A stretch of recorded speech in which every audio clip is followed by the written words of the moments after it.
Listo. Eso, para que quede grabadito para que puedan ver luego la sesión, ¿no? Buenas noches, Emma. Muchas gracias por el saludo.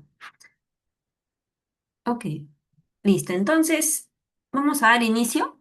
Me presento, yo soy Diana Genovés, soy ingeniera agrónoma de la Universidad Nacional Agraria de La Molina. Tengo experiencia en varios cultivos, entre ellos palto, mango, fresa, arándano y también en sistema hidropónico, ¿no? Que es justamente lo que ustedes vienen a aprender el día de hoy. Estoy compartiendo mi pantalla.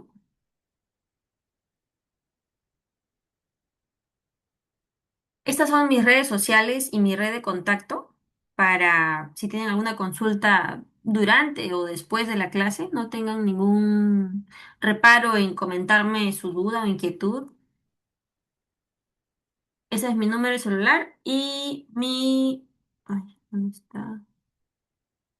Mi red social de Instagram, TikTok, donde tengo videos interesantes justamente sobre hidroponía. Mm, no, ya sé, aquí nomás. Ya. Listo, entonces, la experiencia que he tenido, les voy a compartir a ustedes en su totalidad, en lo que alcance, obviamente, nuestras horas de clase, pues, ¿no?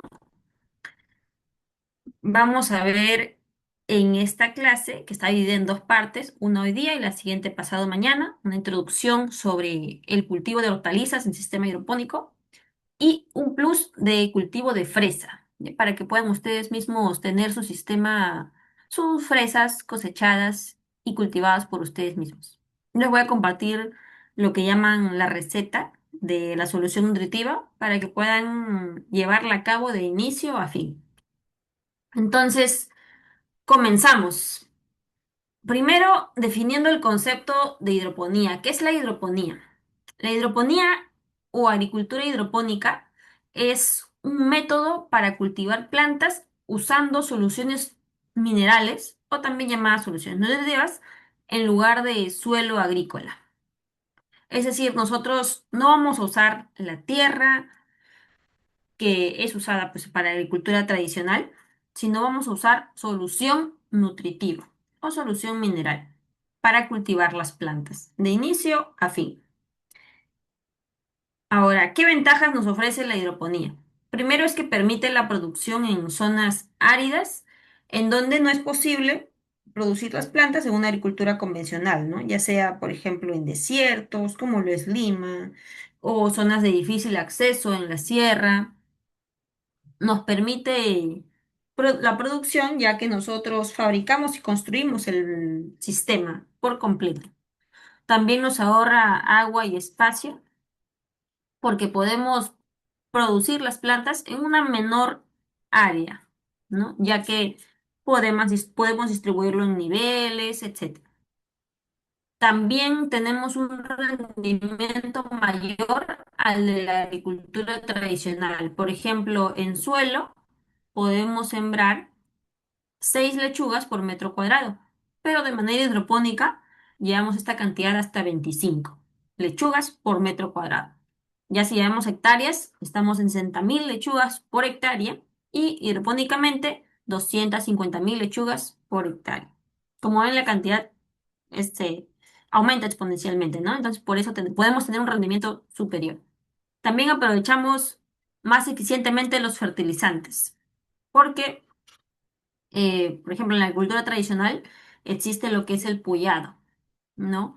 Incluso en sistemas donde hay riego por goteo, es donde hay unas cintas de riego que disponen agua cada cierto tiempo, ¿no? Por medio de gotas.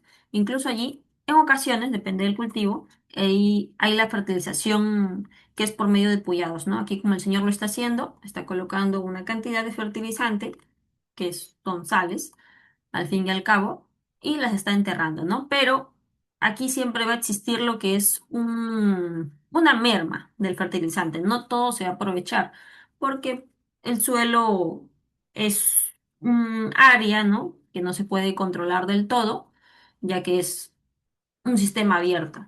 Entonces va a haber una cantidad que se va a desperdiciar y es normal que pase eso, pero en el caso de la hidroponía nosotros aprovechamos todo el fertilizante porque el sistema es cerrado. Lo que entra al sistema, luego vamos a ver eso, pero lo que entra al sistema se recicla y es un ciclo, digamos, sin fin, que luego tenemos que reponer obviamente porque la planta consume, ¿no? Ahora, ¿qué pasa en la fertilización vía fertirriego?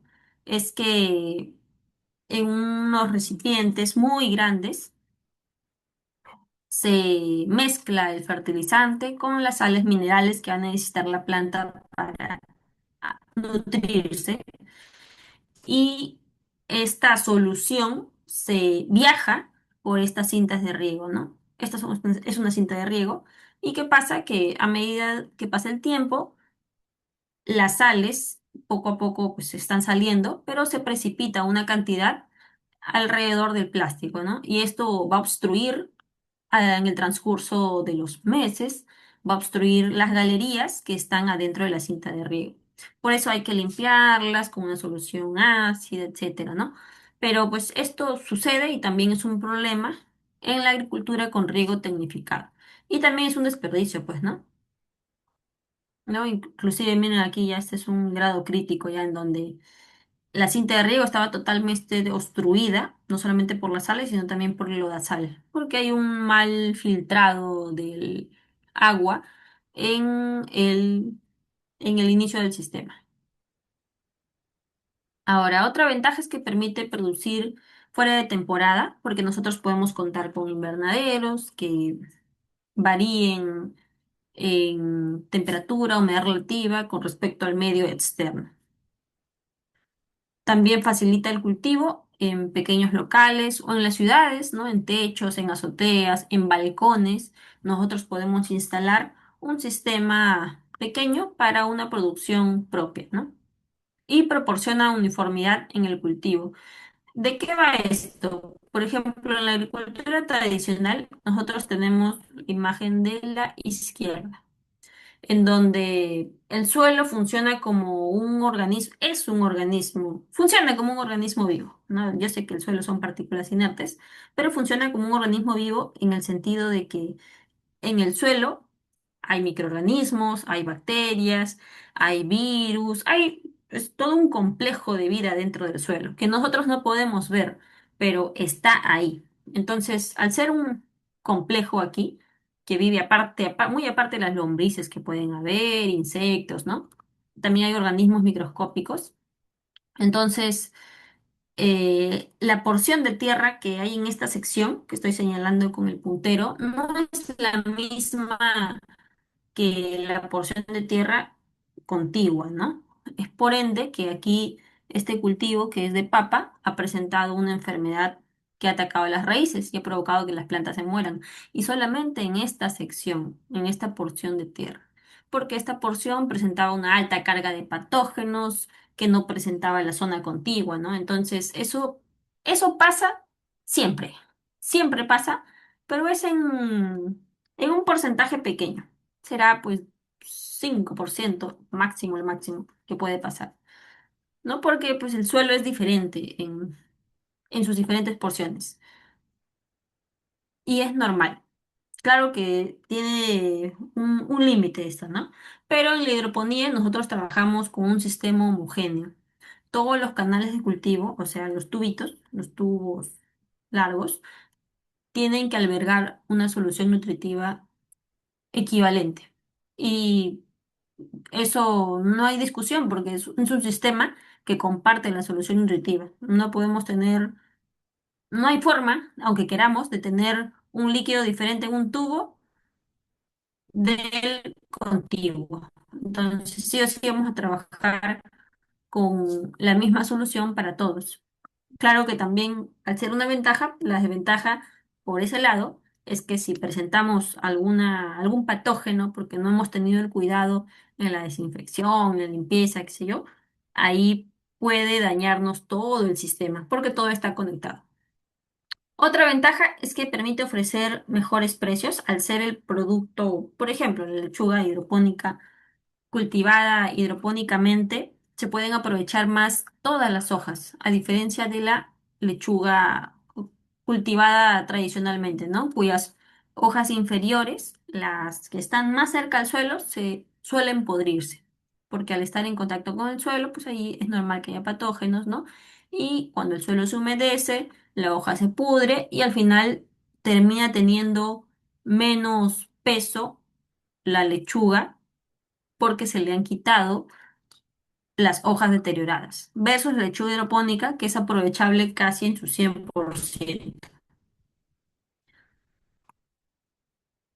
Otra ventaja es que asegura mayor higiene en el cultivo y se puede sembrar y cosechar escalonadamente, ¿no? Eso te permite programar tu producción. Si tienes un área, así sea un área pequeña de un balcón, o una azotea de 20 metros cuadrados y quieres tener una producción continua, siempre en esos 20 metros cuadrados, ya sabes qué cantidad de plantas alberga en esa área y por ende programar cuántos plantines vas a necesitar.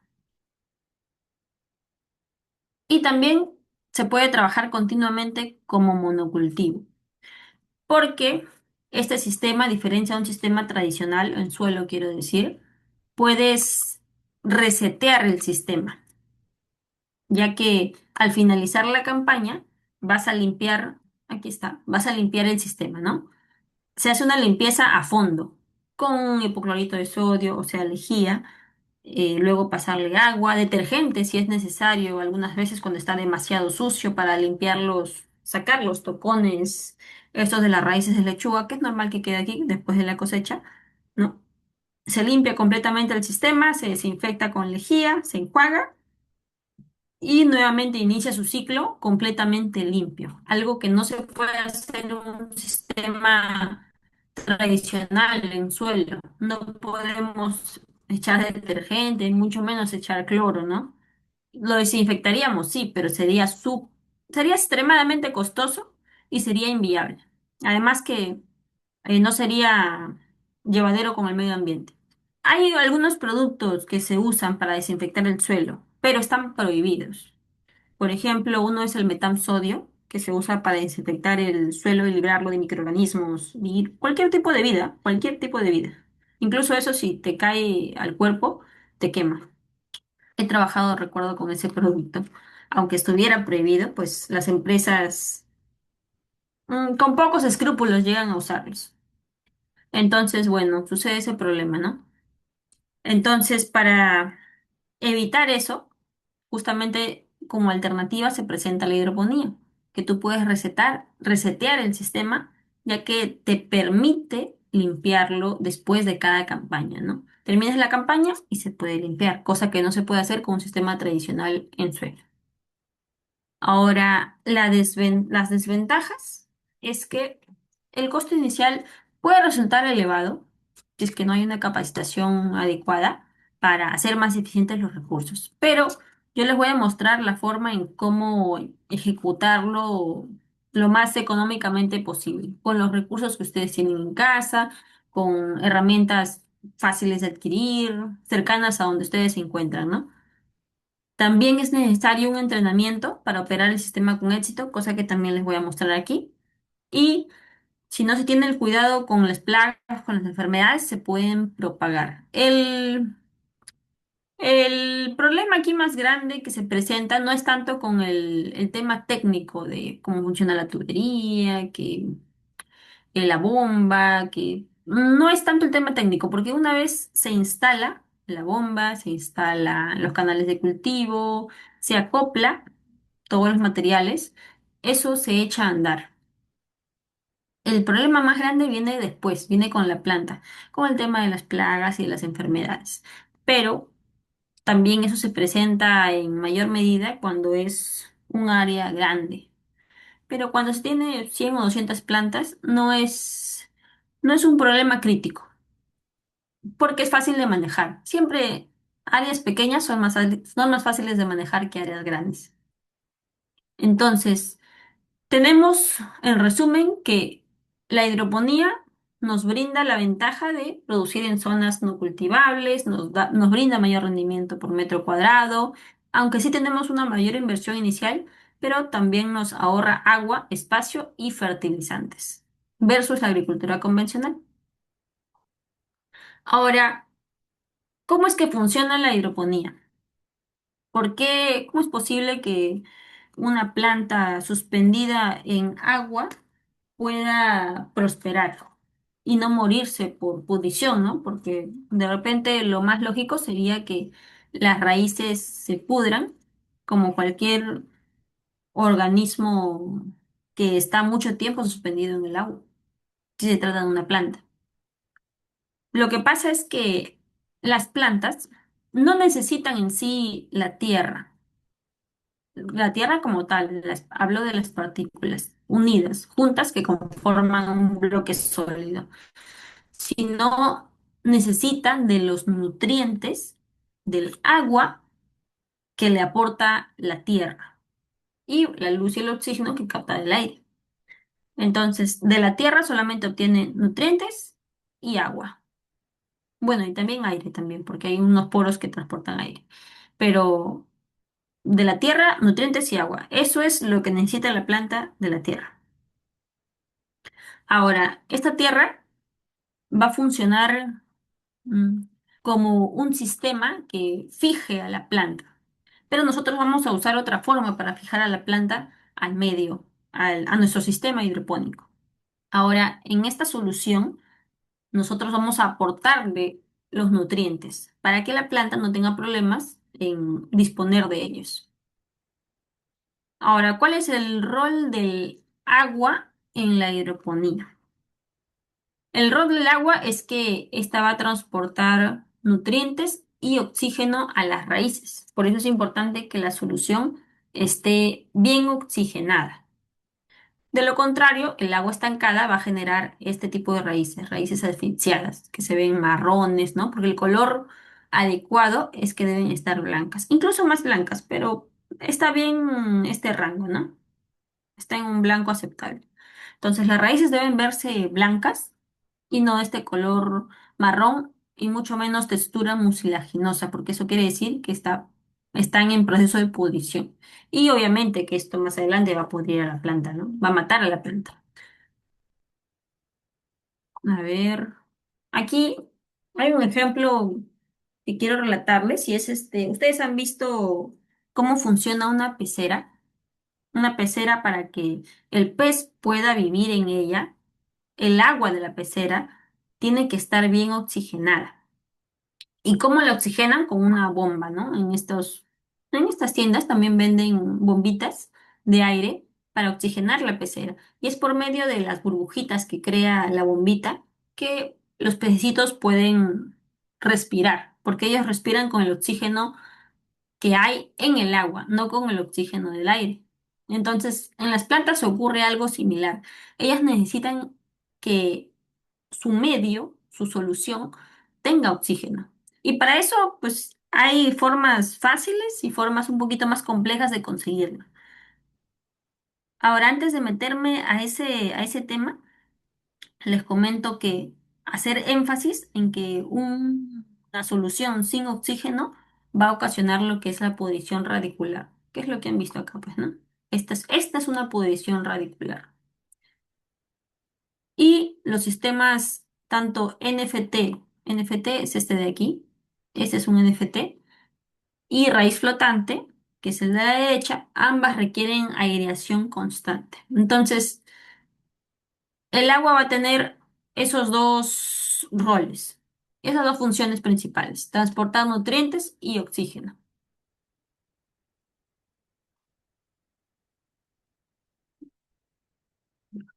Ahora, el rol de los nutrientes. Los nutrientes nosotros vamos a aplicarlo en forma de solución nutritiva, ¿ya? Y la solución nutritiva va a ser aquella que ya esté mezclada con el agua y lista para que la planta pueda tomarla, digamos, ¿no? No es, esta solución que ven aquí arribita es una solución concentrada. Esto la planta no la va a tomar, porque esta es como, es la solución madre, ¿ya? A partir de aquí, nosotros vamos a usar un extracto, o sea, una pequeña cantidad de esta solución madre para combinarla con agua y a partir de eso obtenemos solución nutritiva. Ah,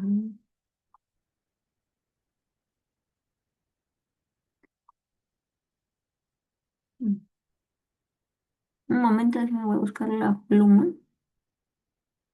Ya. Esta de aquí, esto que ven aquí, es la solución concentrada. ¿Ok? La solución concentrada. Ahora, esa solución concentrada mezclada con agua nos va a dar como resultado la solución nutritiva. Y esa solución nutritiva es la que vamos a usar para regar las plantas, para que la planta de ella pueda disponer, ¿no? Entonces, esas dos cositas hay que diferenciar bien. Ahora, esta solución nutritiva va a tener todos los nutrientes que requieran la planta. Va a tener sus macronutrientes, que van a ser el nitrógeno, fósforo, potasio, calcio, magnesio, azufre, y va a tener sus micronutrientes, el hierro, manganeso, zinc, cobre, boro y molibdeno. Ahora, a ver aquí. Estos nutrientes se van a ajustar de acuerdo a la etapa de crecimiento de la plantita, así como el ser humano necesita una cantidad de alimento y en calidad también diferente de acuerdo a su edad. Es decir, un bebé no va a comer lo mismo que come un adulto, ¿no? Va a comer una porción mucho más pequeña que un adulto, incluso un adulto de 70 kilos, ¿no? La cantidad que va a comer un adulto de 70 kilos es mucho más grande. Igual, una planta pequeña va a consumir una cantidad de nutrientes mucho más pequeña que una planta que ya está en su cosecha. En su cosecha sea lechuga o sea una fruta como esta fresa. Entonces, ahí hay una diferencia. Otra diferencia, por ejemplo, un ser humano que se dedica a un trabajo de oficina, solamente trabajo de oficina. Entonces todo el día está trabajando, sí, pero en posición, estando sentado, ¿no? Estando sentado versus un ser humano que su trabajo es ser deportista, ese digo, físico-culturista, ponte. Físico-culturista, entonces este físico-culturista no va a comer lo mismo que la persona que trabaja como oficinista, ¿no? El deportista va a comer alta cantidad de proteínas, qué sé yo, bajos carbohidratos, poco arroz, mucha carne, también verduras, ¿no? Y aparte de su plan nutricional y vitaminas, qué sé yo, que necesite, versus el oficinista que va a necesitar de repente más carbohidratos. Bueno, no soy nutricionista, pero sé que su dieta va a ser diferente. Entonces, asimismo como las funciones o los trabajos que desempeña el ser humano son distintos, también una planta, cuando varía de especie, necesita nutrientes diferentes. Por ejemplo, una lechuga no va a necesitar lo mismo que una fresa, porque la lechuga, de la lechuga nosotros consumimos sus hojas. En cambio de la fresa nosotros consumimos lo que le decimos fruto. En realidad es un receptáculo, pero vamos a llamarlo fruto para no hacer más confuso. Entonces, al tener un órgano sumidero diferente, en la lechuga es las hojas, y en el caso de la fresa es el fruto. Al tener un órgano sumidero diferente, los requerimientos nutricionales también difieren. Y así como el ser humano que tiene diferentes oficios, por ende necesita diferentes dietas, también la planta. Si difiere en especie, va a necesitar diferentes dietas nutricionales. Ahora, sí pueden ser similares entre ellas si, si las plantas o las hortalizas tienen el mismo órgano de consumo. Por ejemplo, de la lechuga consumimos las hojas, de la espinaca también consumimos las hojas. Entonces, podemos usar la misma solución nutritiva para la lechuga y para la espinaca. La solución que yo tengo es idónea para la lechuga. También funciona para hortalizas como espinaca, como hierbas aromáticas, acelga, albahaca también, ¿no? De repente no es la más idónea o no es la que va a responder al 100% para una albahaca, porque la receta es para lechuga, ¿ya? Pero podemos trabajar con eso a nivel, a un nivel, a un primer nivel, porque no estamos haciendo una producción en grandes hectáreas. Ahí sí tendría que ser una nutrición mucho más enfocada a nivel de especie. Y para eso obviamente se hace un estudio de qué nutrientes necesita más esta especie a diferencia de esta otra. Pero para una producción en casa o una producción pequeña de 5 hectáreas para abajo y que está iniciando, podemos iniciar con esta receta que les voy a brindar, que sirve para hortalizas de hoja, ¿no? Y para hierbas aromáticas. Ahora aquí, aclarar que los nutrientes nosotros los dividimos en dos grandes grupos, en macronutrientes y en micronutrientes. Entre los macronutrientes, nosotros tenemos al NPK, al calcio, magnesio y azufre. Y los micronutrientes, hierro, manganeso, boro, zinc y los demás que ven en pantalla. Ahora, ¿cuál es la diferencia entre uno y otro grupo, entre los macro y los micro? Y dentro de macro incluso hay principales y secundarios. Entonces, capaz podrán pensar que los macros son más importantes. Y dentro de los macros, los principales son incluso los que nunca deben faltar. De repente pueden faltar los secundarios, pero los principales no, ¿no? Por ahí de repente saltará un pensamiento así, pero no es así. Todos los elementos que ven aquí en pantalla son esenciales para la planta. Todos y cada uno de ellos. No debe faltar ninguno, ni siquiera el micronutriente del que la planta lo necesita en menor cantidad, que es el molibdeno.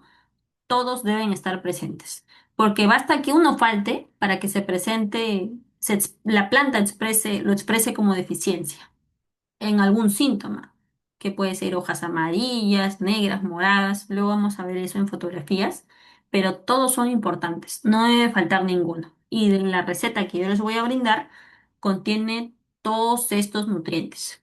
Entonces, no es que el macro sea más importante que el micro y por eso se llame así, sino que adquieren ese nombre porque las plantas necesitan en una mayor proporción a los macronutrientes y en una menor proporción al hierro, al manganeso, al boro, al zinc.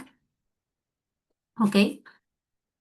Ahora, este de aquí es un estudio que hicieron en la calidad del agua y qué elementos encontraron en esa agua que corresponde al líquido de un relave minero. Ahora, esto para mostrarles solamente que el agua, producto del relave minero, no es para nada útil para la agricultura, porque recolectando información, revisé que habían funcionarios públicos que aseveraban este, este pensamiento, que el agua de relave minero podía servir para la agricultura, cuando obviamente es una mentira, ¿no? Y bastante descarada. Pero aquí les muestro. A ver, ya. En la izquierda ven la concentración en ppm o miligramos por kilogramo. Vayamos al número del elemento que está presente en el agua de relave minero. Por ejemplo, tenemos arsénico en 66, pero el valor permitido en el agua, según la Constitución incluso, para uso residencial es de 30. Miren, para uso agrícola es de 20, incluso es menos, pero el agua del relave es más del doble. Igual, para el zinc, 766 el valor del agua en el relave minero, pero lo permisible para uso agrícola es de 600. En plata estamos igual, está sobrepasando y en plomo también sobrepasando, tanto para el uso residencial y para el uso agrícola. Entonces, con esto queda demostrado que el agua producto del relave no es útil para la agricultura, que es una verdad obvia, ¿no? Pero también Indigna bastante que un funcionario público se atreva a mencionar eso. Ahora, recuerdo que salió una interrogante de de un alumno preguntando, opinando, opinando, muy justificada su opinión, el hecho de si es bueno o es malo suministrar sales minerales a la planta, que es lo que usa la hidroponía, usa sales minerales, en lugar de humus de lombriz, en lugar de compost, ¿no? En lugar de biol, de todos estos enmiendas orgánicas que existen, ¿no? Entonces saltaba este comentario, muy curioso, que habla sobre eso, ¿no? ¿Es de verdad es bueno, profesora, estamos haciendo bien o estamos envenenando nuestro cuerpo porque la hidroponía usa fertilizantes sintetizados por el hombre? La hidroponía usa nitrato de calcio, usa superfosfato triple, todos estos compuestos químicos sintetizados por el hombre, ¿no? Son compuestos químicos sintetizados, son sales minerales. Acerca de si es bueno o malo, le voy a responder con el siguiente argumento. En primer lugar, la hidroponía sí usa sales minerales, pero no es la única técnica que usa sales minerales. La agricultura convencional, del que vienen todos los productos de mercados y de supermercados, también usan sales minerales. Ya las grandes empresas no fertilizan sus campos, y hablo de cientos de hectáreas, de miles de hectáreas, no las fertilizan con humus ni con compost, las fertilizan con sales minerales. Ahora, yo sé que la respuesta no es decir, como todos lo hacen, si yo lo hago tampoco está mal. Por ahí no voy, pero para equilibrar el campo.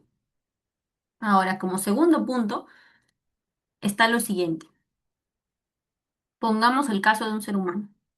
Nosotros nos alimentamos de, bueno, el que se alimenta bien, se alimenta de consumiendo carne, pescado, frijoles, todo lo que venga a la derecha, ¿no? Verduras, frutas,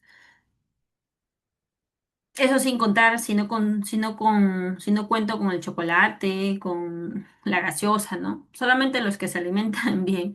Pero incluso contando con el chocolate, con la gaseosa, con todo eso, en realidad tú consumes, no sé, un seco de pato con frijoles. Tú consumes los frijoles, consumes la leche, consumes el huevo, pero tu cuerpo no utiliza esos alimentos en su forma natural, en la forma que ha ingresado a tu cuerpo, no los utiliza para ejecutar sus funciones digestivas o las funciones que tenga tu cuerpo, ¿no? El sistema nervioso, en todos tus sistemas. No utiliza el alimento tal cual ha entrado, sino que lo degrada en pequeños, muy pequeños componentes.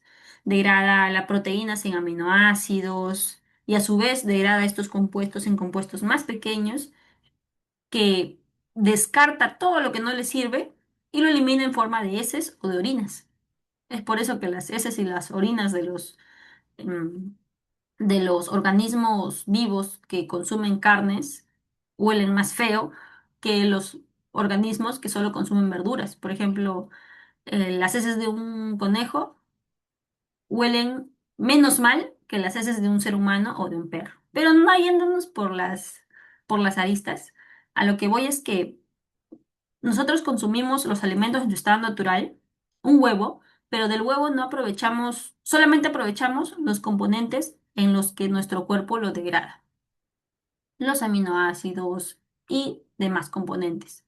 Ahora, al igual que nosotros, que nuestro cuerpo digiere esas formas grandes, la planta también lo hace. La planta, si la abonamos con compost o con humus, no es que utilice ese compost o ese biol para fabricar su alimento, para de ahí absorber los nutrientes. Lo que la planta hace es usar los nitratos, los fosfatos, los elementos que obtiene a partir de esa enmienda orgánica que se le aplica. Y al igual, si no le aplicamos enmiendas orgánicas, no le aplicamos compost u otros similares, utiliza los nitratos o fosfatos que obtiene a partir de las sales minerales que le estamos inyectando en la solución nutritiva. Entonces, sea que abones con compost o que abones con sales minerales, la planta va a usar lo que ella necesita, sus nitratos, sus fosfatos, etcétera. No va a usar el material tal cual entra, ¿no? El producto entero. Entonces, ese es un comentario a la opinión que recibí de este alumnito. Muy curioso, de verdad. Igual es bueno comentar este tipo de casos, ¿no? Este tipo de inquietudes. Bueno, hacer un debate al respecto. Y por eso guardo este espacio para eso. Porque me pareció muy interesante su punto de vista, ya que también lo vi en varias otras personas a veces cuando hacía videos sobre mis soluciones nutritivas. Bueno, entonces aquí les muestro qué variables nosotros tenemos que podemos controlar en la hidroponía. Nosotros podemos controlar principalmente dos variables. Podemos controlar la conductividad eléctrica y el pH. En menor medida, pero sí, también podemos controlar la temperatura, la luz y la humedad y oxigenación. En menor medida, pero sí es posible. Ahora, estos dos van a ser vitales, la conductividad eléctrica y el pH. ¿Qué son? Ahorita los vamos a ver. La conductividad eléctrica hace referencia a la cantidad de sales que tiene una solución. Solución es un líquido, ¿eh? Solución es un líquido con sales. Esa es una solución. Ahora voy a poner este ejemplo. Tenemos agua de río y tenemos agua de mar. Tenemos agua de río y tenemos agua de mar. ¿Cuál tiene una mayor conductividad eléctrica? Es decir, ¿cuál tiene una mayor cantidad de sales disueltas en el líquido? Obviamente el agua de mar, ¿no? Por eso es saladísima. Versus el agua de río, que no es que no tenga sales, sí las tiene, pero en mucha menor medida.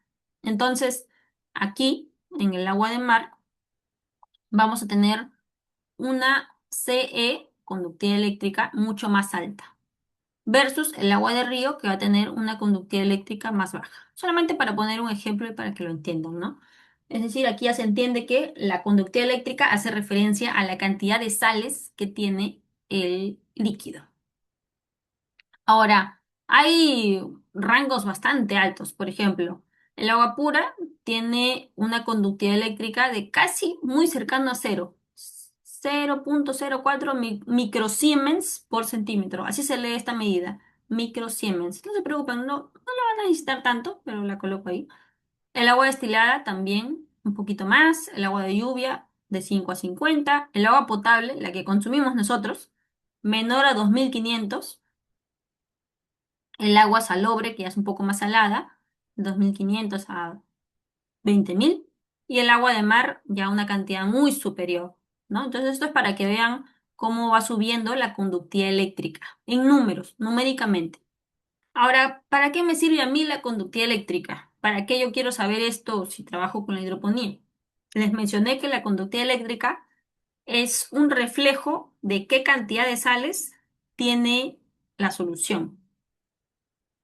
¿Y qué son las sales en la solución? Es alimento para la planta, porque son nutrientes. Entonces, en, en papel ya, no es así como funciona, pero para que entiendan el ejemplo, mientras mayor sea su conductividad eléctrica, más nutrientes va a tener. Y mientras menor sea su conductividad eléctrica, menos nutrientes va a tener, menos elementos. Entonces, ¿yo para qué quiero controlarla? Les mencioné que la planta difiere en cantidad de alimento de acuerdo a su etapa vegetativa. O sea, cuando es chiquita necesita poco alimento y cuando es grande necesita más, mucho más alimento. Entonces, la CE, la conductividad eléctrica, nos va a ayudar a controlar eso. Cuando es pequeña, vamos a procurar tener una conductividad eléctrica bajita, bajita, y cuando está más grande, vamos a procurar tener una conductividad eléctrica un poco más alta. Ahora, no vamos a llegar ni fregando a estas cantidades, ¿ya? La planta no soportaría eso. Más adelante y en la siguiente clase, si no está la diapositiva aquí, no recuerdo, vamos a ver hasta cuánto de conductividad eléctrica vamos a permitirle, pero para que puedan entender para qué nos sirve esa conductividad eléctrica y por qué es tan importante, porque vamos a verlo todos los días, si ustedes quieren llevar la hidroponía en su casa, es para eso, para controlar el alimento que consume la planta. Ahora, con el pH. Aquí nos menciona que el pH ideal va entre 5,5 a 6,5. ¿Pero qué es el pH? Ah, esperen. Aquí Aquí hablando de conductividad eléctrica, miren aquí, ¿qué pasa? ¿Qué pasa cuando yo no controlo mi conductividad? O sea, cuando no controlo el alimento que le suministro a la planta. ¿Qué pasa si a un infante, si a un bebé, lo obligas a comer más comida de la que necesita? Bueno, va a vomitar, seguramente. Pero las plantas no pueden vomitar. Entonces, ¿qué va a pasar con las plantas pequeñas? Se llaman plantines que le suministran demasiado alimento, o sea, una solución con una conductividad eléctrica demasiado alta, que no es lo adecuado para ellas, va a pasar esto, que las hojas se van a quemar, las hojas jóvenes, los brotes que están saliendo se van a quemar. Y esto sucede porque hay una alta conductividad eléctrica en la solución. Ahora, ¿qué pasa si es lo contrario? Si tengo un adulto que le doy una porción de comida muy pequeña, un adulto de 80 kilos que solamente come 100 gramos de comida al día y de una calidad pésima. ¿Qué va a pasar? Que su cuerpo va a decaer, va a enflaquecer, de repente va a sufrir alguna enfermedad porque no tiene las defensas estables. Entonces, asimismo, a las plantas le pasa algo similar, ¿no? En este caso tenemos una deficiencia de nitrógeno que se expresa como esta clorosis, que son amarillamientos en las hojas externas. ¿Ven aquí? Estos colores medios amarillos, ¿no? La hoja también se ve avejentada. Entonces, esto sucede porque hay una baja conductividad eléctrica cuando la planta necesita más, ¿no? Necesita más alimento, pero la han suministrado menos.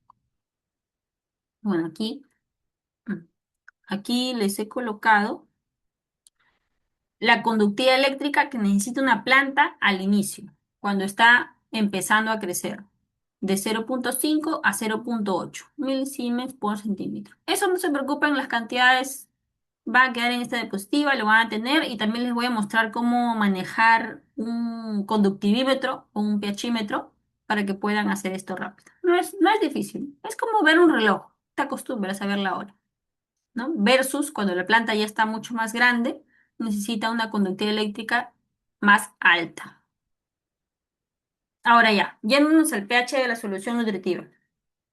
El pH nos va a indicar si la solución es ácida, es neutra o es alcalina. ¿Y para qué nos sirve eso?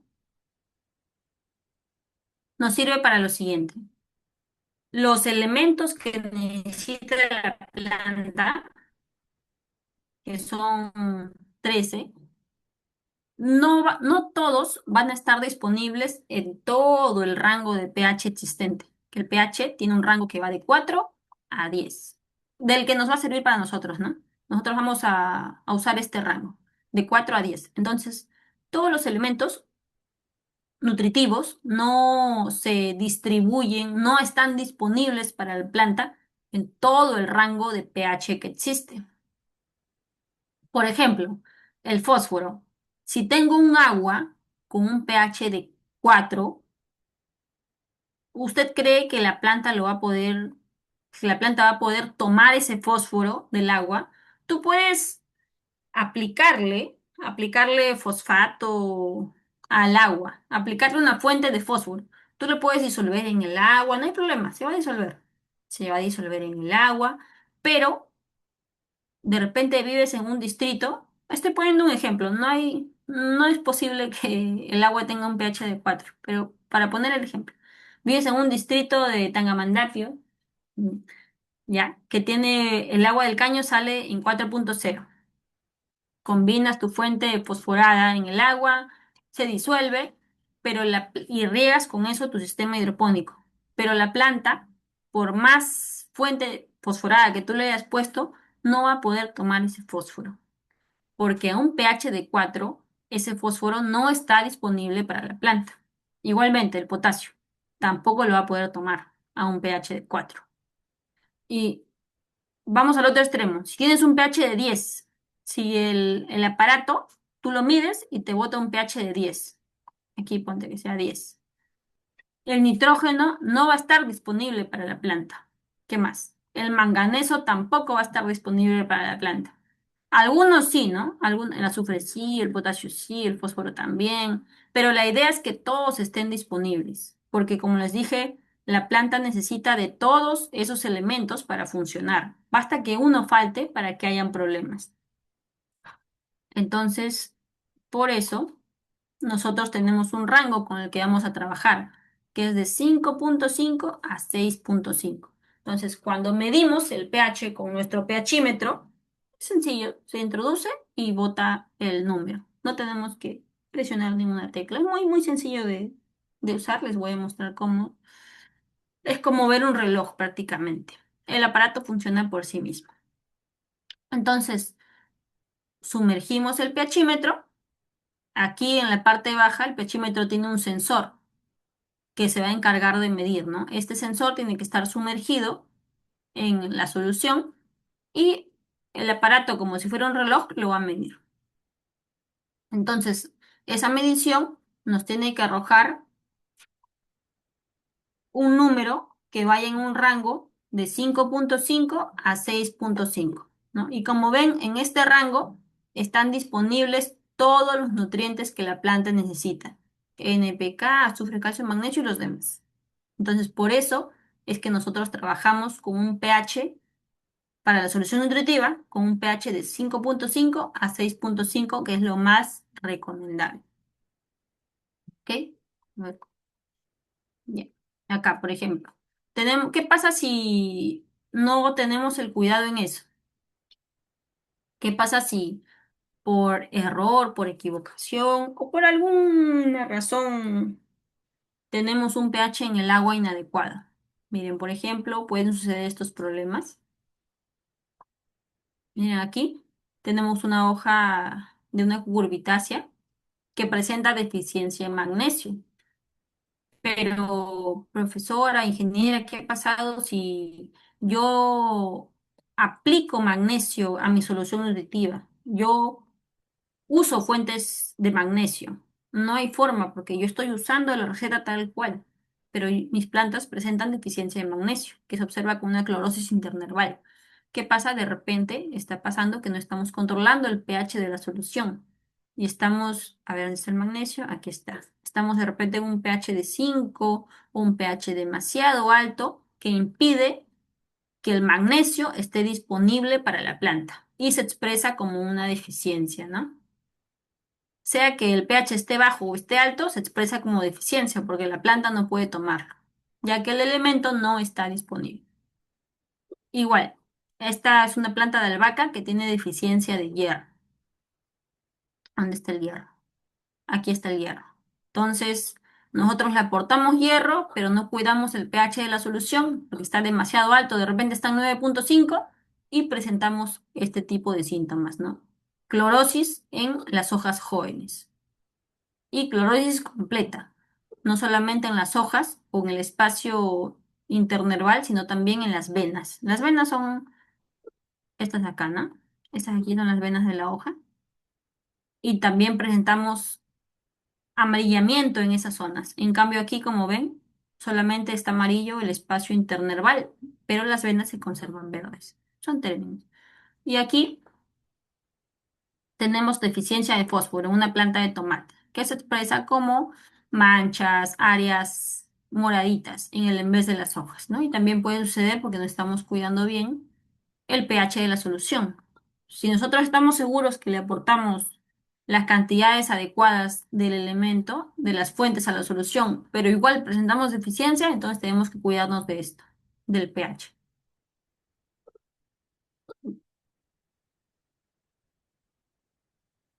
Ya.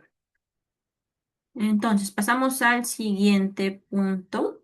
Ya les mencioné que el control de las variables en un sistema hidropónico, principalmente podemos controlar la conductividad eléctrica y el pH.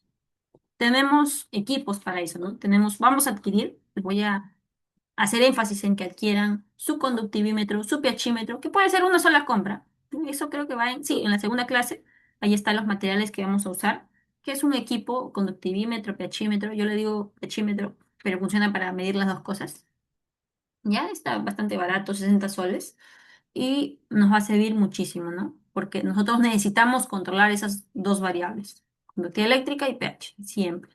Ahora, en menor medida, pero también son controlables en cierta medida, es la temperatura, la luz, la humedad relativa, ¿no? Porque nosotros podemos hacer uso de coberturas para poder fabricar invernaderos, ya sea de malla antiáfida, de plásticos. Plásticos aquí, al menos en Perú, no se usa tanto en la costa, porque el plástico hace que la temperatura interna suba. Pero en la costa nosotros no queremos eso más lo usan en la sierra. En la costa más se usa lo que es malla antiáfida o mallas Rachel de 35% de sombreamiento máximo.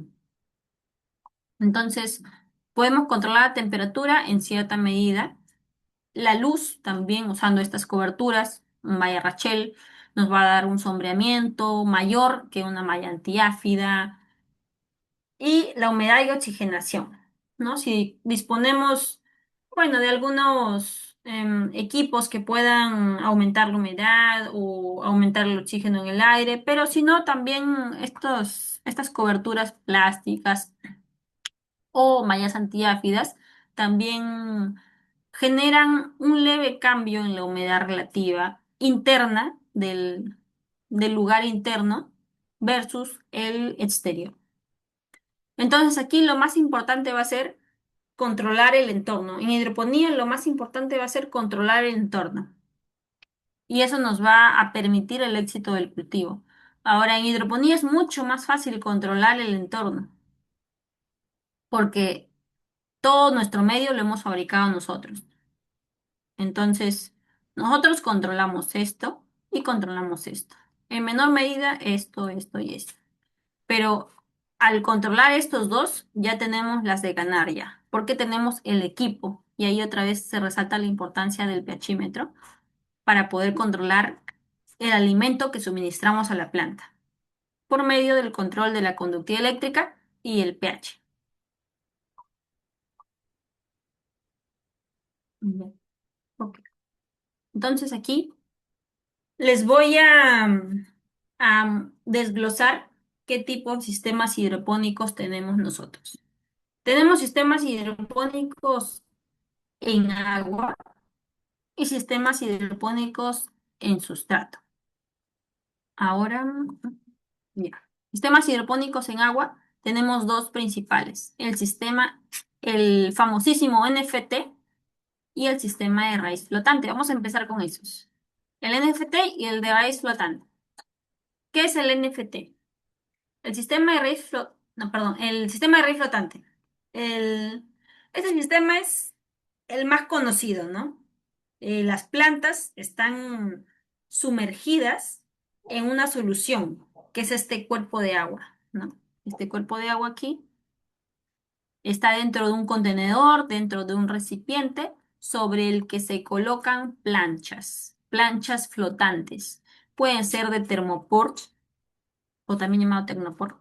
Puede ser de calaminas, hay unas calaminas plásticas, más creo que de aquí hay una foto de acá, ahí está, esta, ¿no?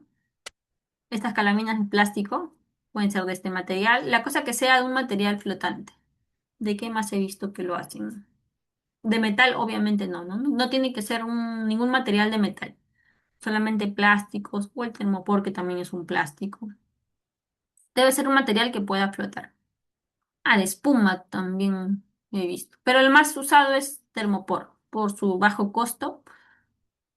Entonces funciona de manera que haya una placa de material flotante que pueda asir, que pueda sujetar a los plantines, ¿no? Los plantines están ubicados en hoyos que se han hecho a un distanciamiento determinado y obviamente la raíz tiene que estar sumergida en el agua, solamente la raíz, más no el cuello de la planta y mucho menos las hojas, ¿no?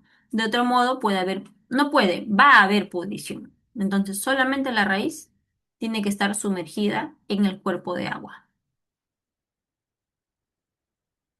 Ahora aquí, en este sistema raíz flotante, es bien importante la aireación, en este y en el NFT, porque el agua está estancada, pues, ¿no? En un recipiente. Hay dos formas de hacerlo. La forma mecánica, bueno, manual, digamos, que es así como lo está haciendo aquí la señora, que puede hacerse con una herramienta de plástico o de madera, nunca de metal. De recomendable no hacerlo con la mano, se puede hacer, pero no es bueno hacerlo con la mano porque nosotros en la mano podemos llevar patógenos de una planta a otra y podemos propagar contaminación. Entonces, mejor con un material del que tengamos fe que está desinfectado, ¿no?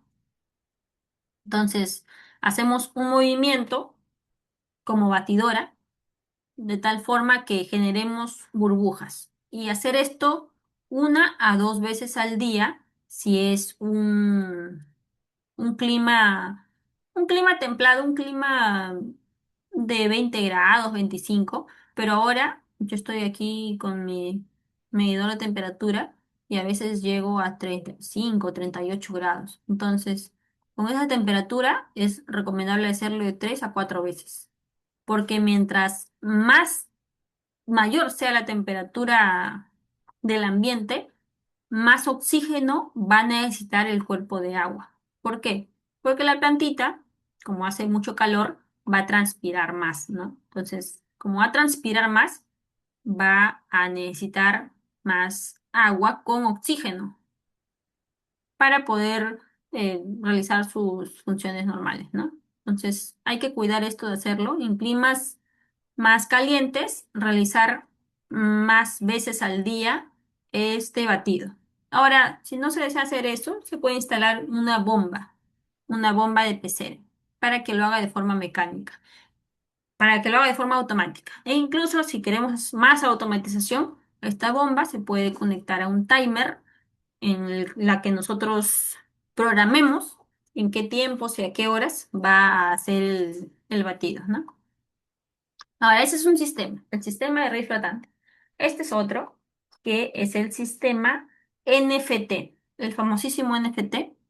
Y aquí el principio es que una solución, una misma solución, que es la que está aquí, va a recircular en todo el sistema, ¿no? Por medio de una bomba, el agua, el líquido aquí va a ascender y por medio de la pendiente que tenga esta tubería, o si no tiene pendiente, también por la fuerza de la bomba, va a viajar a través de los canales, ya sea 1, 10, los canales que sean, va a viajar por medio de los canales y obviamente, y luego va a drenar nuevamente al tanque. Ahora en el tanque va a repetir el proceso producto de la fuerza de la bomba y va a ascender nuevamente el agua, el líquido, y este ciclo se va a repetir el tiempo que programemos la bomba, ¿no? Porque también se puede conectar a un timer programable. O, si no, hacerlo manualmente, ¿no? Enchufando la bomba y desenchufándola. Pero lo recomendable es anclarla a un timer para que sea más práctico, porque la idea es que sea práctico. Entonces aquí, por ejemplo, aquí el recipiente está aquí, ¿no? El recipiente es este y la tubería, aquí está la bomba. Adentro del recipiente está la bomba. Entonces el agua asciende no, el agua asciende por este tubo, esta manguera negra. Por esta manguera asciende el agua. y viaja a través de esta vía y va bajando por gravedad simplemente, va bajando por gravedad y vuelve otra vez al tupper grande. Vuelve y asciende nuevamente, repitiendo ese ciclo por medio de la bomba, ¿no? Entonces, este es el sistema NFT. ¿Por qué se llama NFT? En español significa la técnica de película nutritiva. Quiere decir aquí, a ver, acá. Quiere decir que en la tubería, o le llamamos el canal de cultivo, en este canal de cultivo va a viajar una película de agua. ¿A qué le decimos película? Simplemente a a una longitud pequeña, 1 centímetro como máximo, ¿no? 1, 1,5, ¿no? Es una película, es algo delgado. No quiere decir que todo el tubo esté lleno de agua hasta rebalsar. Solamente es necesario que haya una franja de agua en el canal de cultivo, porque las raíces se van a encargar de extenderse para poder absorber los nutrientes del líquido, ¿no? Entonces no es necesario que todo esté lleno. No, no todo tiene que estar lleno. No todo el canal de cultivo tiene que estar lleno porque si eso pasa, más bien va a ocasionar pudrición en el cuello de la planta y en las hojas. Entonces, para evitar eso, es por eso que el canal de cultivo solo tiene que tener una película de agua, no el tubo lleno. De hecho, cuando el tubo está lleno de agua, que sí he visto en ocasiones ha pasado donde he trabajado, es porque hay un mal funcionamiento del sistema. Alguna llave está malograda, algo está pasando que está impidiendo que solamente se refleje en una película.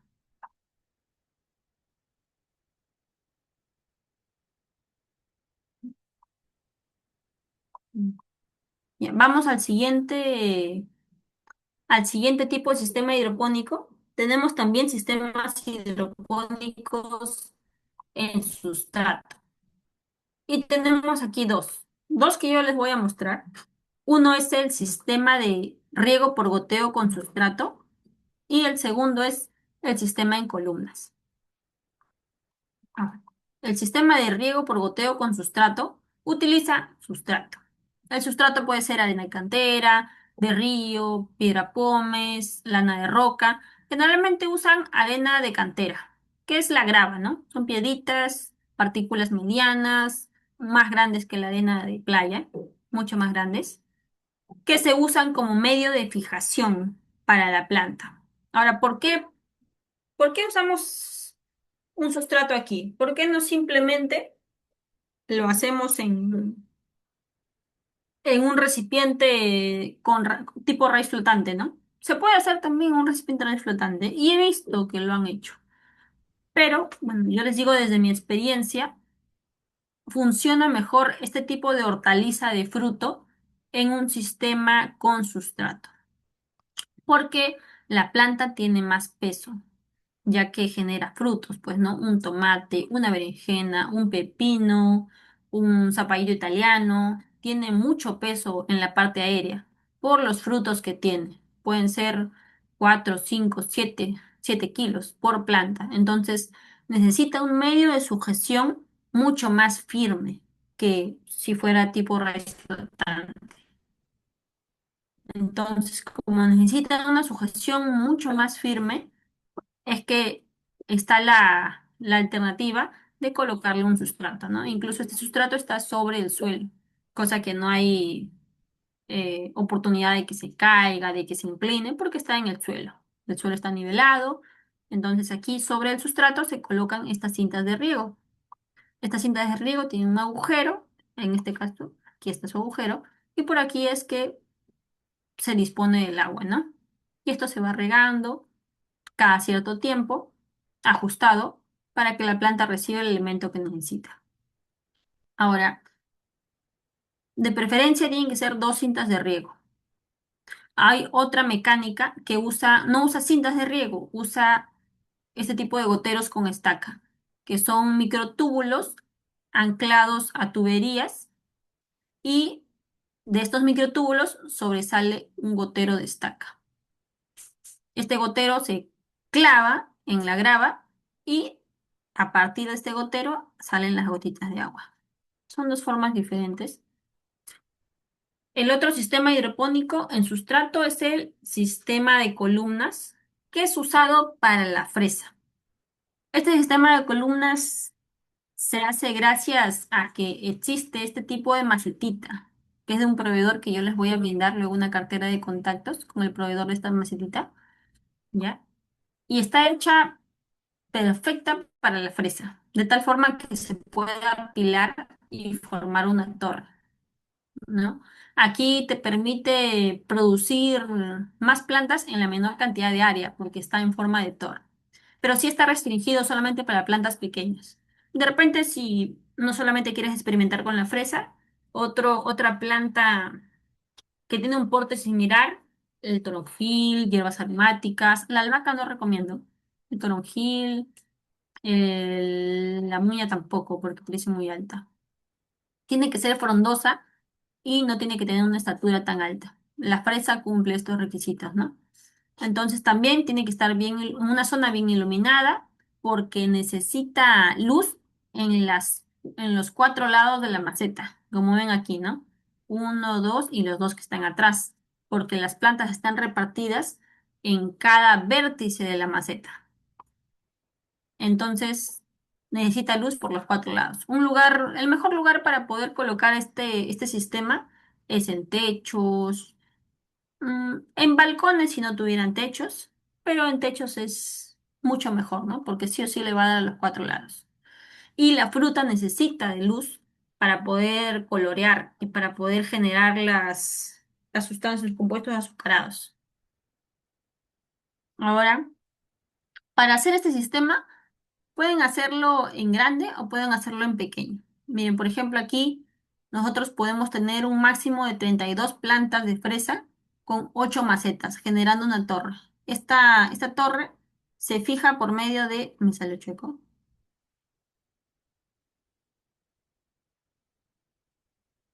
Se fija con un eje. Nosotros colocamos aquí en el medio un eje de madera o de plástico que pueda unir todas las macetas para que esta torre no se incline hacia un lado o hacia el otro.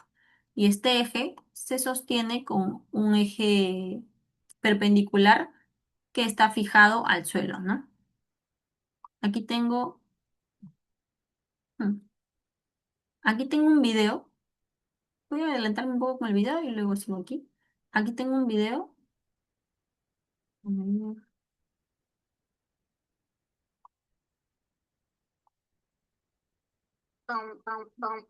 Armado de torre de presas paso a paso. Ubica una maceta cuadrada acoplable con drenaje. ¿Se escucha el audio del video? ¿Sí se escucha? ¿Me confirman, por favor? Sí, se escucha. Sí se escucha. Ok. Armado de torre de presas paso a paso. Ubica una maceta cuadrada acoplable con drenaje. Incrusta una varilla de plástico de 1,6 metros en el centro. Agrega algunas partículas de arcilla expandida para tapar los agujeros. Ahora sí, viene el primer sustrato. Usaremos arena de cantera bien lavada y desinfectada con cloro. Vertido. Este paso es crucial. Si lavas mal el sustrato, las consecuencias se verán en las plantas. Este sustrato ha sido lavado unas 20 veces. Agregamos arena hasta la mitad. Colocamos a las plantas en cada una de las esquinas. Rodeamos a las raíces con arena fina. Por este lado también. Vamos con el segundo sustrato, cascarilla de arroz. Este también ha pasado por su proceso de lavado y desinfección. Si lavamos o desinfectamos mal, permitiremos la propagación de hongos en el sustrato, lo que terminará cubriendo las raíces.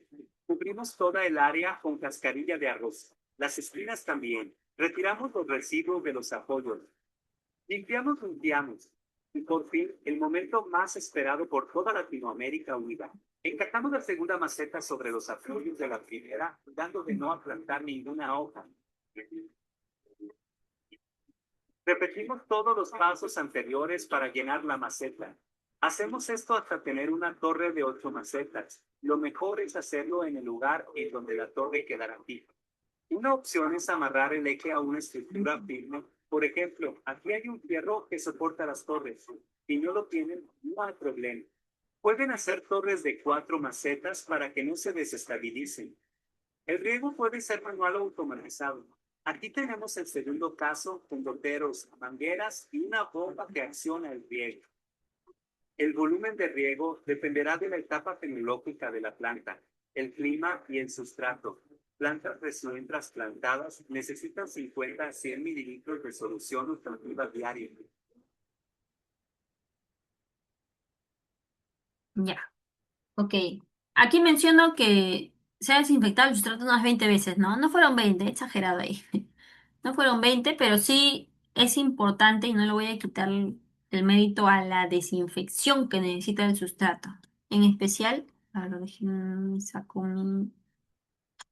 mi puntero aquí.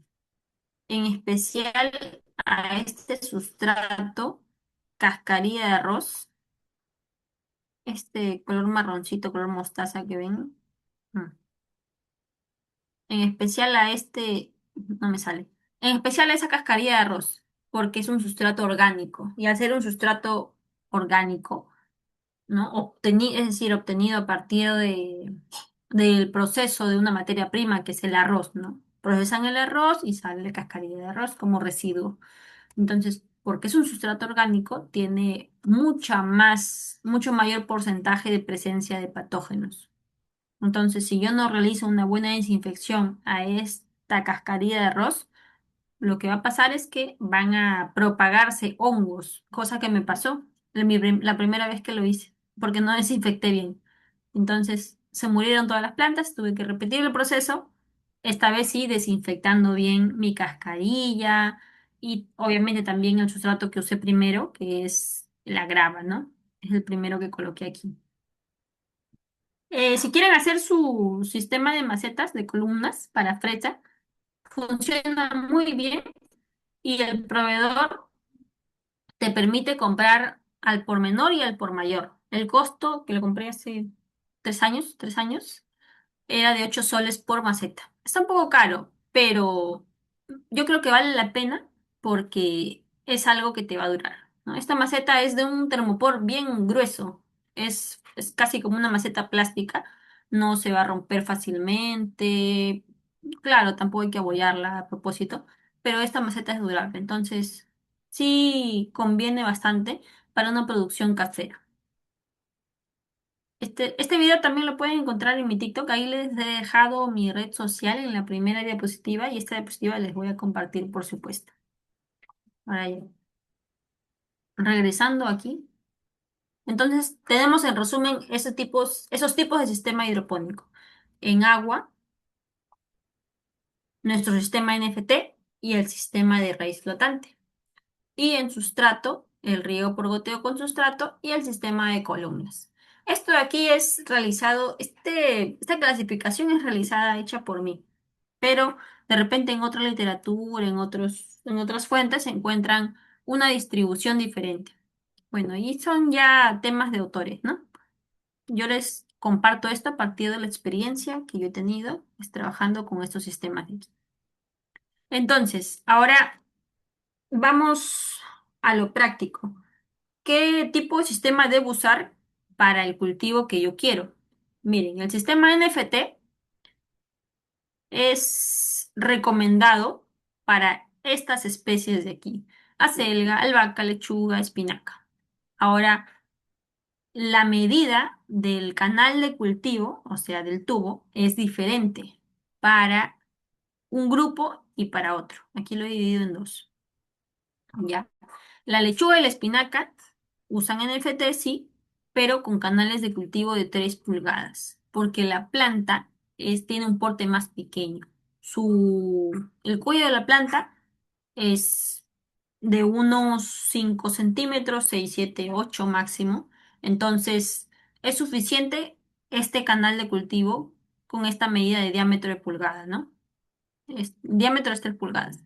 Entonces, es suficiente para la lechuga y para la espinaca. No, no son tan vigorosas, no tienen un crecimiento tan vigoroso como el de la selga o la albahaca, ¿no? Que aquí sí necesitan canales de cultivo de diámetro de 4 pulgadas. Son más grandes, porque la planta es bien vigorosa. La selga crece bien, bien gruesa. Estamos hablando de 15 hasta 15 centímetros lo que yo he visto. Puede que si lo llevan a más tiempo, puede que sea incluso más grueso. Entonces, al ser una planta mucho más robusta, si el cuello de la planta es robusto, obviamente la parte aérea y la parte de las raíces también va a ser robusto. Por ende, necesita más espacio. Tanto la selga como la albahaca tienen ese tipo de crecimiento. Por eso usan canales de cultivo más grandes. De 4 pulgadas estamos usando aquí. Ya, eso para el sistema NFT. ¿Ya? Va a ser para selga, albahaca, lechuga y espinaca. Ahora, raíz flotante, nosotros de preferencia, estas son mis recomendaciones, igual ustedes pueden experimentar, los invito a que lo hagan de hecho, pero mis recomendaciones son estas. De raíz flotante, preferentemente, solamente para la lechuga y la espinaca, porque también al ser plantas, especies de porte más pequeño, más livianas, no tan pesadas como un apio, em, como una selga que es súper pesada porque la planta sigue creciendo. Esta planta tú no la cosechas cortándola a nivel de cuello, cosechas solamente cortando las hojas. Solamente cortas las hojas, ¿sí, no? Entonces la planta sigue creciendo. El tocón, el tallo principal, sigue creciendo hacia arriba y sigue generándote más hojas. Sigue generándote más hojas, más hojas, más hojas, hasta, pues, lo recomendable es llevarla un año, solamente un año de vida. A partir de ahí matarla para que no crezca demasiado alta y también para que pueda rendir la calidad de hojas que queremos, ¿no? Entonces, la planta es súper pesada y bien vigorosa. No podemos, muy difícilmente, llevarla en un sistema de raíz flotante. Va a romper el termopor, van a haber problemas técnicos aquí. Entonces, por eso se recomienda lechuga y espinaca para raíz flotante. Ahora, para el riego por goteo con sustrato. Aquí se recomienda para hortalizas de fruto, que son la berenjena, tomate, zapallo italiano, pepino, por mencionar algunos ejemplos, ¿no? Porque tienen una carga aquí que debe soportar el sustrato. Ahora, también yo lo recomiendo, lo he visto y que ha tenido cierto éxito en hortalizas, tipo raíces, ¿no? Cuyo órgano consumible es la raíz, como la zanahoria, el nabo.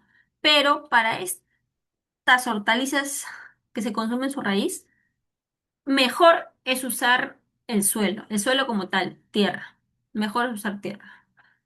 Se puede llevar hidropónicamente, pero cuando yo lo he hecho y cuando he estado en empresas que lo han hecho, el tamaño del producto es pequeño, es delgado, tanto en nabo, zanahoria, y no se compara con un producto obtenido de la tierra, ¿no? Entonces, cada uno a lo suyo. La tierra es buena, funciona para todo y especialmente para hortalizas de raíces, pero para hidroponía no es tan recomendable llevar esto. Va a salir pequeño, va a salir delgado, no se sorprenda.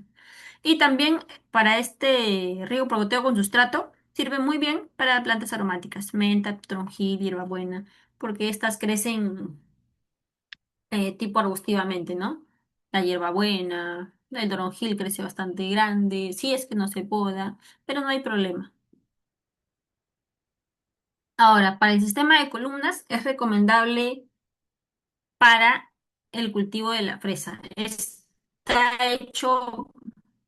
Bueno, desconozco quién ha inventado esta macetita, porque está hecha por un ingeniero industrial. ¿Quién lo habrá hecho? Desconozco quién lo habrá inventado. De repente lo ha hecho específicamente para la fresa, pero está perfecta para este cultivo, ¿no? Uno coloca la planta en cada extremo de la maceta y puede apilar una sobre otra y se ajusta al crecimiento de la planta. porque la fresa no crece tan grande, la planta de fresa no crece ni tan alta ni es tan frondosa. La maceta está diseñada perfecta para este cultivo, llevado en torre. Ahora, también pueden, si desean, pueden experimentar con toronjil. Yo pienso que puede dar aquí bien, porque su crecimiento se parece al de la fresa, cosechando obviamente las hojas. Y esas son mis recomendaciones entonces de qué tipos de sistema usar para cada especie, ¿no? Si tienen algunas preguntas, me las hacen llegar. Recién estoy viendo, disculpen los mensajes. A ver, voy a abrir ese chat. Ay, ok, ok. Ya veo los mensajes. Buenas noches, gracias, Emma. En Cusco, ¿dónde compras los tubos? Bueno, hay dos calidades de tubos, ¿ya? El Papco, que es la mejor calidad, está en 34 soles, el tubo de 3 metros, de 3 pulgadas. Y la otra calidad que, no me acuerdo la marca, ¿ya? Pero es la marca, mm, no, no la recuerdo. Es la única marca que compite con Papco y está a mitad de ese precio. Si está a 34 el Papco, la otra la encuentras a 17 soles por ahí. 17, 18 máximo. Yo lo he encontrado aquí en Lima. Y también cumple su función. Depende ya de tu presupuesto, ¿no? A ver, esto lo consigues en ferreterías. En ferreterías, en estas tiendas grandes donde venden ladrillos, tuberías, fierros corrugados. Lo que sí tienes que ir con tu transporte. O alquilar una motocarga, ¿no? Como yo lo hice. Las sales minerales son malas para las plantas. Yo escuché de un especialista que incluso puede regarse las plantas con agua de mar. ¡Wow! Carmen Torres. Me gustaría escuchar, si tienes ese video, me lo puedes pasar por interno, por favor. Me da mucha curiosidad escuchar ese tipo esos puntos de vista. De repente es algo nuevo que yo desconozco. Mm, Hasta donde yo sé, que soy agrónoma, las plantas no pueden regarse con agua de mar si esta no ha sido tratada. O sea, agua de mar tal cual. Así que yo voy a la playa, me cojo una jarra de agua y la riego a mi planta, la voy a matar. Pero si esta agua de mar ha recibido un tratamiento de desalinización, de desinfección, porque el mar está súper contaminado, ustedes saben, eh, ahí podría ser, ¿no? Y obviamente añadiéndole de repente algunas sales adicionales que necesite, porque no es que el agua de mar tenga todos los nutrientes que necesite la planta. Entonces, yo creo que de repente ha pasado por un proceso de desalinización. Si no es así, es imposible regar las plantitas con agua de mar. Y con la otra consulta, las sales minerales no son malas para las plantas, son necesarias para las plantas. Las usan para poder alimentarse, degradando los componentes desde su forma inicial, ¿no? Un nitrato de amonio, los degrada hasta se degrada en el medio hasta convertirse en nitratos, en fosfatos, ¿no? En los componentes que la planta sí puede absorber.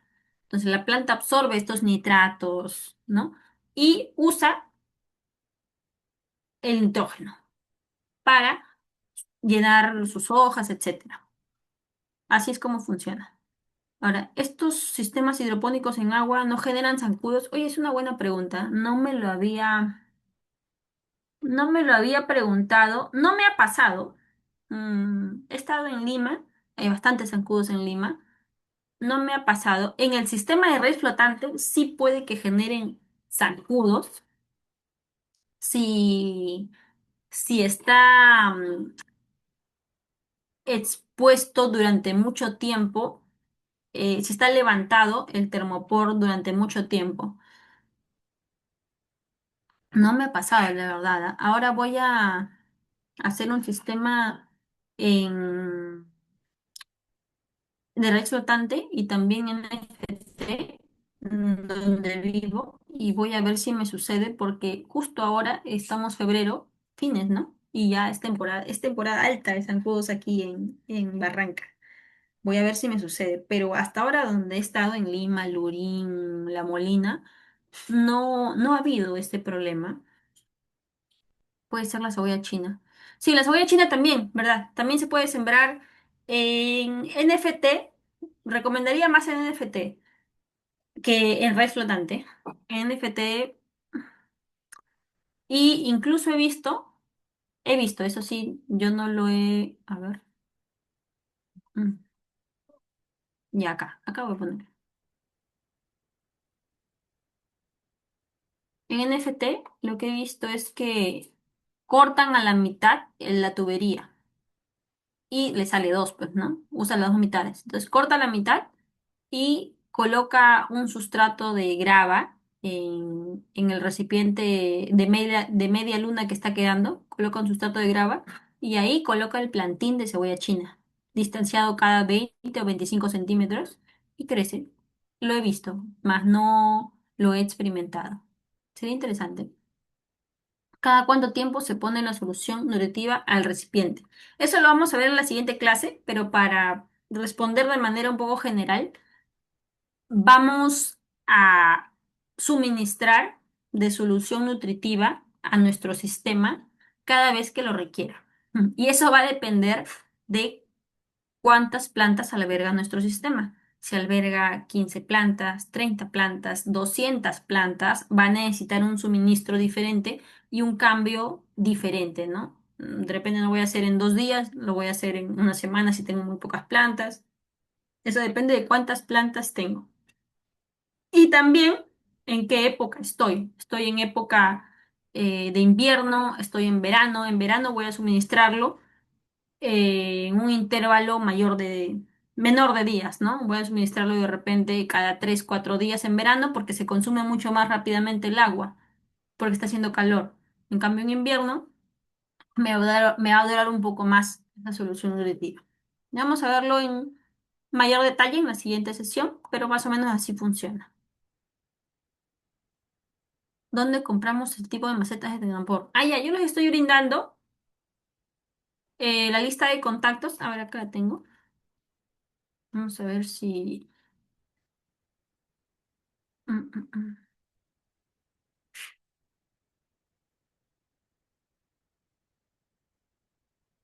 A ver, acá está.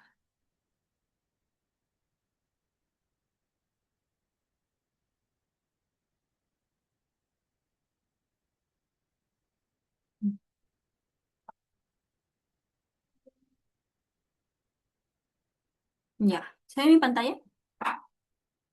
Mm. ¿Se ve? Sí se ve, ¿no? Ya. Aquí. Esta cartera de contactos les voy a compartir al finalizar la segunda sesión. Igual pueden tomarle pantallazo si gustan ahorita, pero les comparto en la segunda sesión para que estemos ordenados. Y aquí está el proveedor de las macetas de termopor. Maceteros de fresa, aquí está. Llaman a este número, corresponde a la empresa de Industrias Plásticas Zetaflex, que está ubicada al costado de La Molina, creo que está AT. Santanita. Está muy fácil de llegar si se ubican desde la Agraria. Si se ubican desde la Agraria está como a 10 minutos en carro. Fácil de llegar también. Y la atención al cliente es muy buena. Y la entrega es inmediata, lo bueno. A ver, ¿qué otra pregunta hay? En Cajamarca, ¿dónde venden materiales? Uy, desconozco. En Cajamarca nunca he estado allá, pero Vero, ¿no? Verónica, supongo. Verónica. ¿Puedes hablarme mi interno? Ahí he dejado mi número personal. Aquí está. Para consultarme exactamente qué material requieres. Igual ahí está la cartera de contactos, pero si necesitas un material en particular, tal vez yo te pueda ayudar. Yo también estoy vendiendo semillas y más adelante sistemas hidropónicos. Ya les estaré comentando más adelante cómo pueden adquirirlo. ¿Cómo se germinan las hortalizas de hoja para utilizar sistema hidropónico en su desarrollo? ¿Será con sustrato en el máximo? ¿Cómo se sembrará? Ah, ya. Alonso Guillermo. Eso vamos a verlo también en la siguiente sesión. Hay varias formas de germinar las semillas. Podemos usar diferentes tipos de almácigos y bandejas almacigueras con tacos, esos que tienen hoyitos, 72 hoyos, 125 hoyos, o podemos usar recipientes, llenarlos de grava, sembrar las semillas a chorro continuo y sacar los plantines después de 15, 20 días. Depende de cómo queramos llevarlo. Yo lo que estoy haciendo es sembrar en bandeja almaciguera. Y es lo que a mí, es lo que se adecua más a mi requerimiento. Pero ambos funcionan. Y ya en la segunda, a ver, vamos a ver. Nos quedan unos minutos. Vamos a ver un poco del avance de la segunda clase, ¿ya? Un poquito.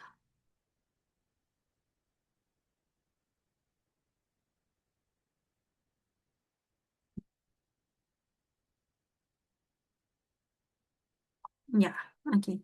Sí se ve, ¿no? Aquí, por ejemplo. O bien este título, el sistema de raíz flotante.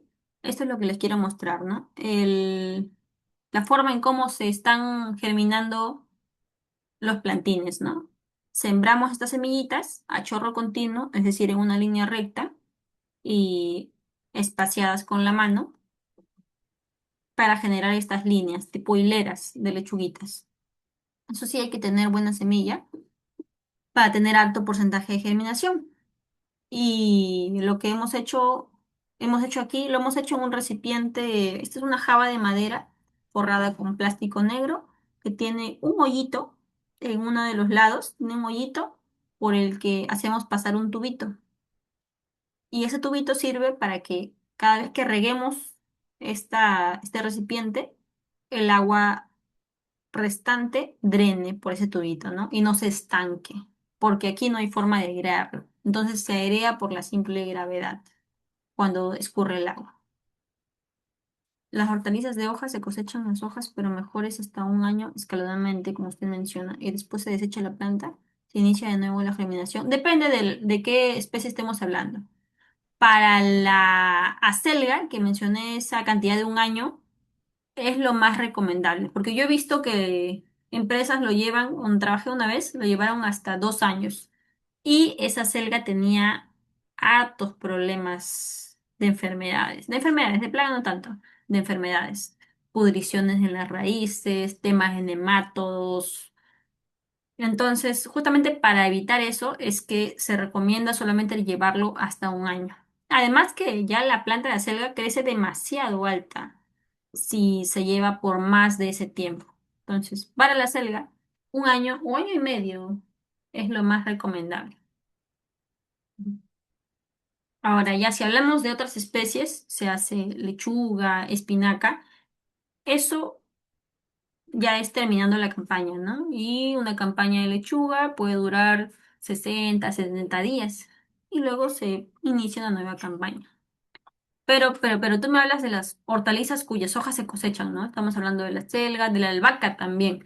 En la albahaca lo llevan también un año. Donde he trabajado lo llevan un año como máximo. De 6 meses a un año.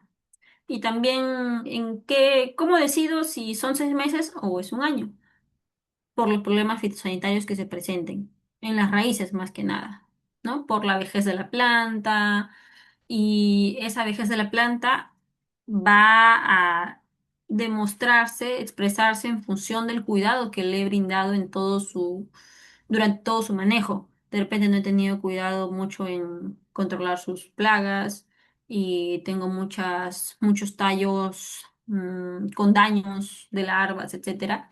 Entonces de repente la planta va a estar más vieja. De repente no he tenido cuidado en su solución nutritiva, en aportarle lo adecuado, y tengo las hojas basales demasiado débiles o un tallo que ha crecido demasiado débil. Todo eso depende de cómo yo he tenido el cuidado. Pero si ha tenido el manejo adecuado, un año es lo recomendable. No más porque, de igual manera, la planta crece demasiado grande y eso hace que le quite el espacio de crecimiento a la planta del costado. Y como yo en albahaca estoy trabajando en tuberías, a ver, Eso lo tengo acá. No, eso sí no. No, esta no es. Bueno, no. Esta está por acá, ya me acordé. Ajá.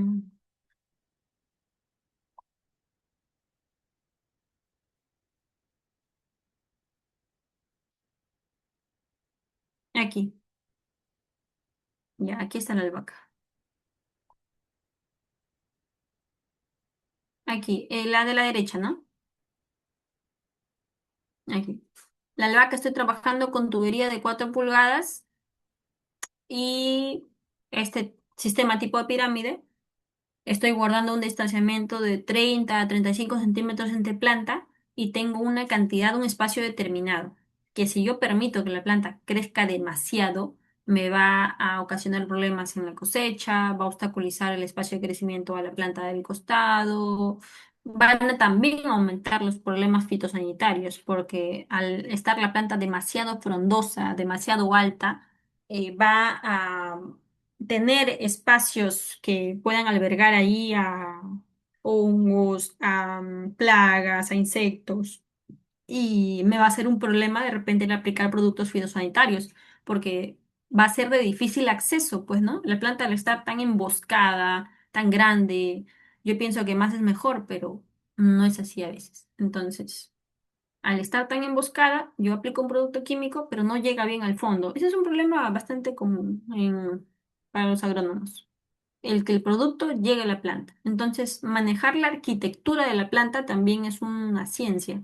porque la planta tiene que serme rentable en función a pues, la cantidad de hojas, en este caso, que me genere, pero también tiene que permitirme una fácil manipulación. En este caso, si estamos hablando de aplicar productos químicos, tiene que el producto llegar a su objetivo, ¿no? Que sean las hojas, sea el tallo, sea el fruto, lo que sea. Tiene que llegar a su objetivo. Y para que llegue a su objetivo, tiene que tener una arquitectura adecuada que le permita justamente al producto llegar. Ahora, no necesariamente tiene que ser productos químicos de etiqueta amarilla, etiqueta roja. Pueden ser de productos químicos ecoamigables, etiqueta verde, Bacillus, Tricoderma, ¿no? Pero sea el producto que sea etiqueta verde, amarilla, lo que sea, tiene que llegar al objetivo. De otro modo, no va a poder controlar. Ahora, las hortalizas de hoja para agua y las de fruto en sustrato, ¿verdad? Ya. ¿Te refieres a la diapositiva anterior, ¿no? Sí, sí, exactamente, Verónica. Las hortalizas de hoja preferentemente para el sistema de raíz flotante y las hortalizas de fruto, como berenjena, pepino, etcétera, para riego por goteo con sustrato. Alonso, Guillermo, si hace mucho calor, ¿no afectará el desarrollo en las hortalizas de hoja o se ubicará mejor en semisombra? En los momentos que se oxigena el agua será por pocos minutos tiempo cada vez que cada qué tiempo se realizará eso. Ya, primero, sí, el calor afecta el desarrollo en las hortalizas, en todas las plantas, no solamente en las hortalizas de hoja. Permítame cambiar de diapositiva.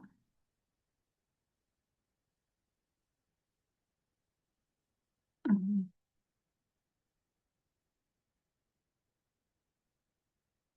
Aquí está.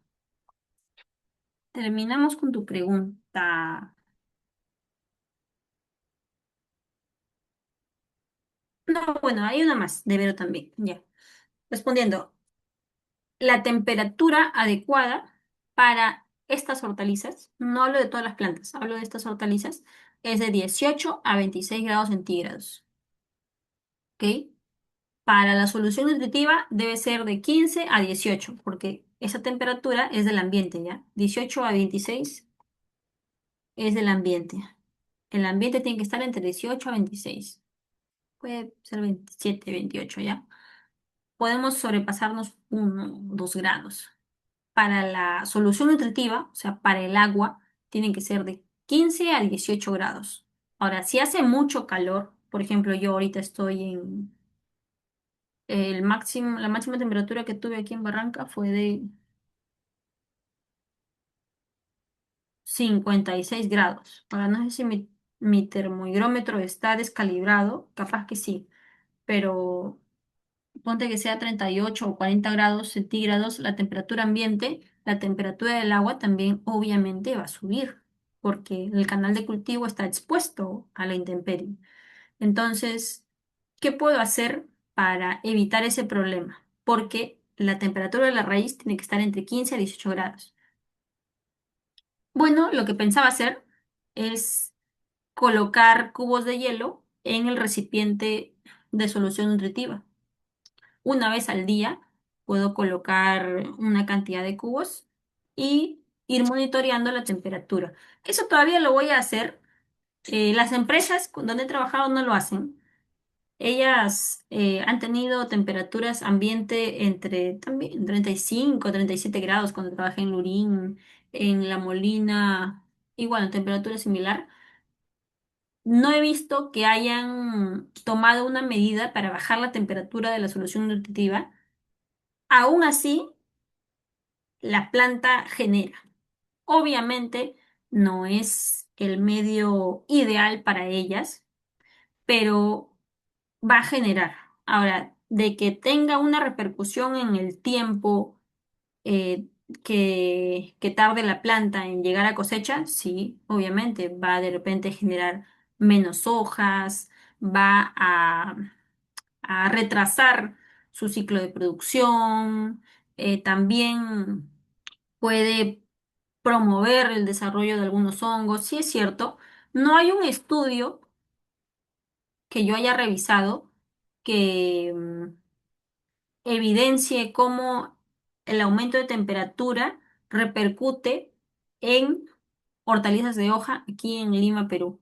Pero simplemente por literatura sabemos el mal que nos ocasiona. Pues no, al igual que nosotros, una temperatura muy alta nos hace estar transpirados, estar cansados, abochornados. Entonces, igual, la planta también obviamente repercute en sus funciones y le va a ocasionar un mal, ¿no? Por eso se trata de tener de 15 a 18 grados. Yo lo que voy a hacer y lo que voy a monitorear y comentar en el TikTok que tengo esa red social es en cómo colocándole cubos de hielo a mi recipiente puedo bajar esa temperatura y ver el cambio en la planta, ¿no? Cómo se diferencia el crecimiento de una planta con cubos y una planta sin cubos de hielo. Va a ser un experimento así práctico. No voy a hacer tesis de eso, pero quiero probar eso, ya que no he visto que nadie lo haga. Ahora, ¿qué más me dices? Mm, en los momentos que se oxigena el agua, ¿será por pocos minutos? Ah, ya. La oxigenación manual, dije, en épocas invernales, otoño, una o dos veces al día, en un sistema reflotante. En una época calurosa como lo es ahora, 3 a 4 veces al día. Cuatro sería lo mejor, lo más recomendable, porque está haciendo demasiado calor. Y necesitamos oxigenación en la solución nutritiva para que no hayan problemas de pudrición radicular. Recuerden que es el oxígeno en cantidad adecuada la que evita la pudrición radicular.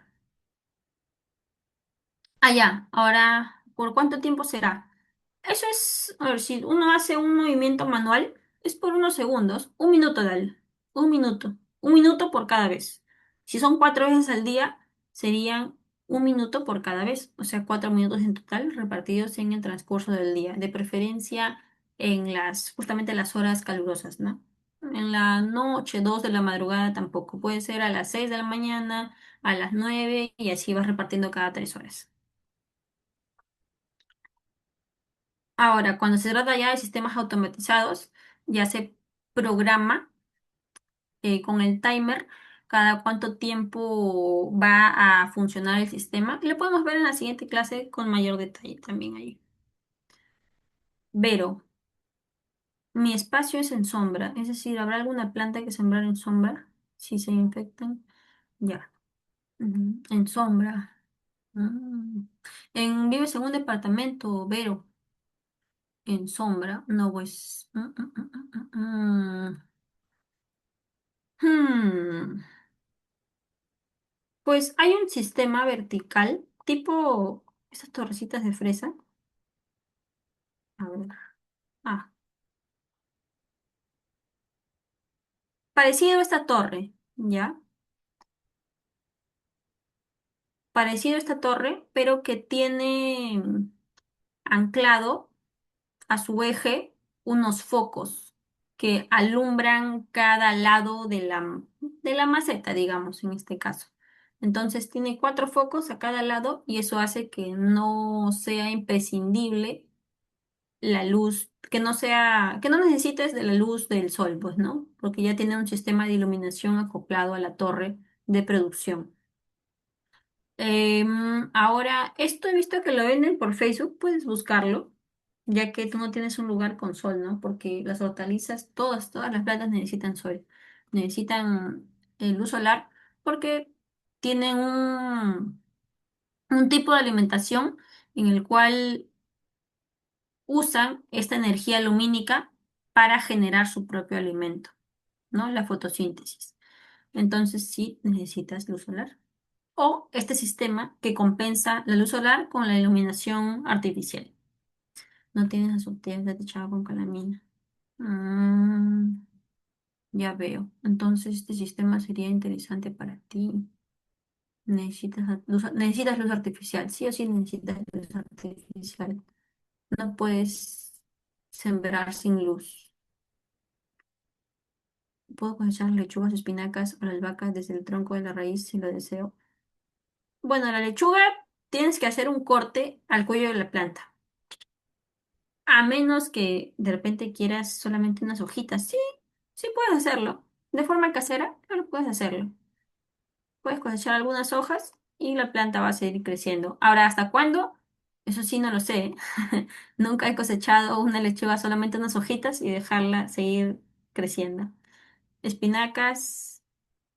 mm, la planta va a seguir creciendo. Es como cuando viene un gusano y come las hojas, o viene un animal y come las hojas, come algunas hojas o alguna porción de las hojas. Tú serías como ese animal y la planta va a seguir creciendo. Seguramente, obviamente va a tener un fin, ¿no? Pero puedes intentar eso. Ahora, la albahaca sí. La albahaca sí, justamente así es como se cosecha la albahaca. Uno solamente cosecha algunas ramas y la planta sigue creciendo. Es por eso que la planta puede permanecer un año. De hecho, puede permanecer más, pero lo recomendable es un año o año y medio.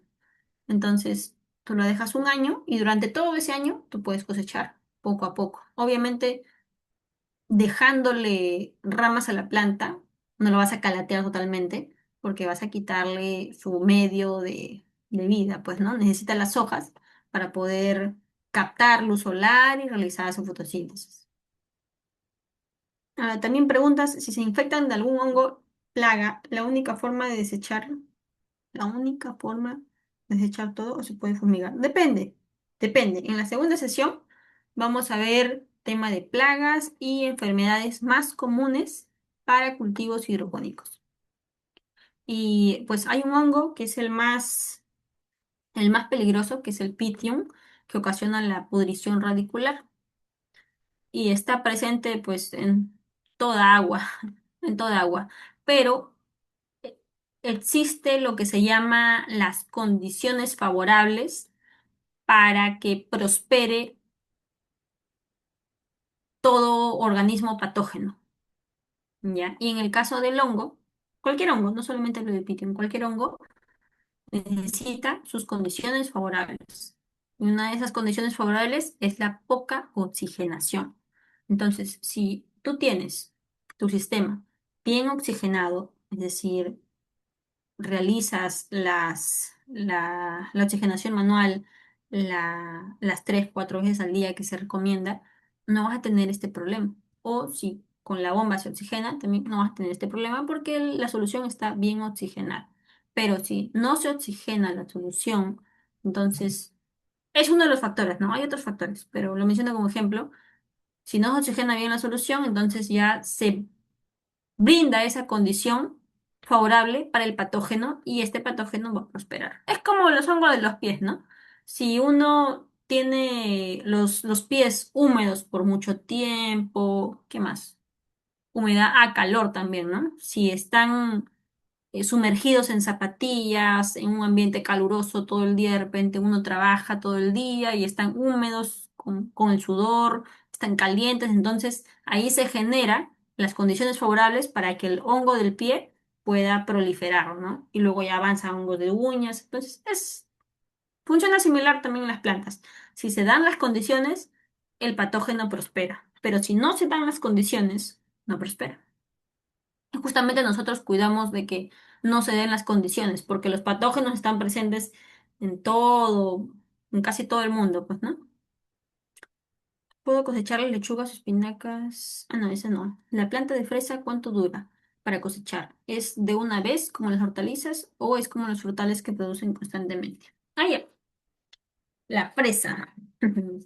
Por ejemplo, a ver, ¿cuánto tiempo nos queda? Ya.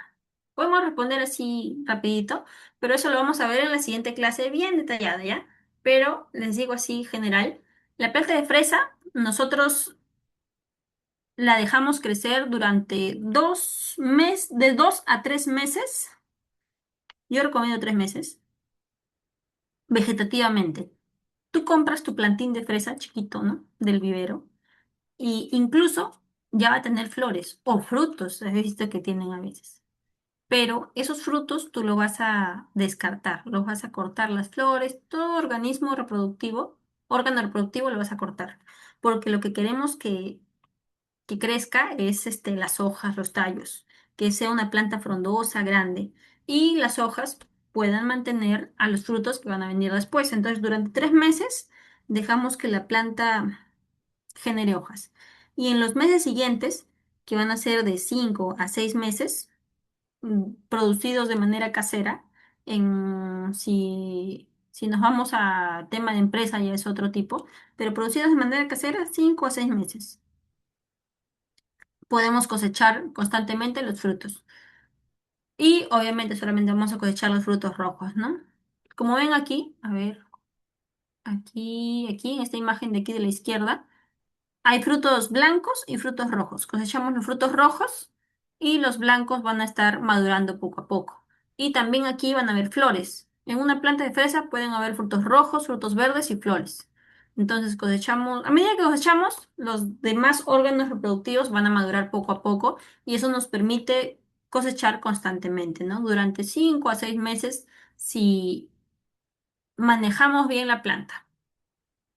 Y dentro de ese manejo también está la poda, porque las hojas, así como todos los órganos, van a tener un tiempo de vida. Entonces las hojas de la fresa, las hojas basales, van a morir en un tiempo determinado y esas hojas, para evitar que se pudran y genere un ambiente favorable para un patógeno, se podan, se sacan, ¿no? Desde el cuello de la planta se saca esa hoja y se desecha en otro lugar, no en la misma maceta, y de esa forma se limpia la planta. Quitamos las hojas viejas, las hojas negras, las quitamos, se limpia la planta y esto va a hacer también que la planta pueda durar mucho más tiempo cosechando. Bueno, eso de forma genérica, pero ya en la segunda clase vamos a ver esta cuestión con respecto al cultivo de fresa, que es muy bonito de verdad. Ya. Entonces, cumplida la clase, me despido de ustedes y le agradezco mucho por sus preguntas. Qué bonitas preguntas, de verdad. Ustedes hacen más rica la clase con las preguntas que hacen. No, no dejen de preguntar. Me gusta cuando preguntan porque nos extendemos aquí y respondemos esas consultas. ¿Ya? Entonces, igual si tienen cualquier otra pregunta, aquí está mi contacto y también tenemos nuestra segunda clase para que puedan preparar sus consultas. Aquí está, aquí está, aquí está. Ya, aquí está, ¿ya?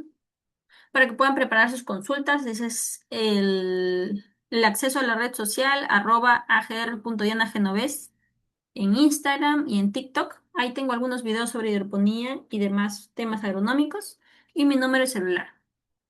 Ok, entonces, siendo ya el final, nos despedimos y nos vemos en la siguiente clase el día de pasado mañana, ¿ok? Muchas gracias, señores, por las preguntas y por la clase. Hasta luego. Gracias, Hasta, señorita. hasta luego. Buenas noches, Vero. Buenas noches, Gloria, Alonso. Buenas noches, Carmen Torres. Buenas noches, muchas gracias. Buenas noches, muchas gracias. Buenas noches, Emma, Nilda, Nancy, Sofía. Buenas noches, cuídense mucho, hasta luego. Gracias.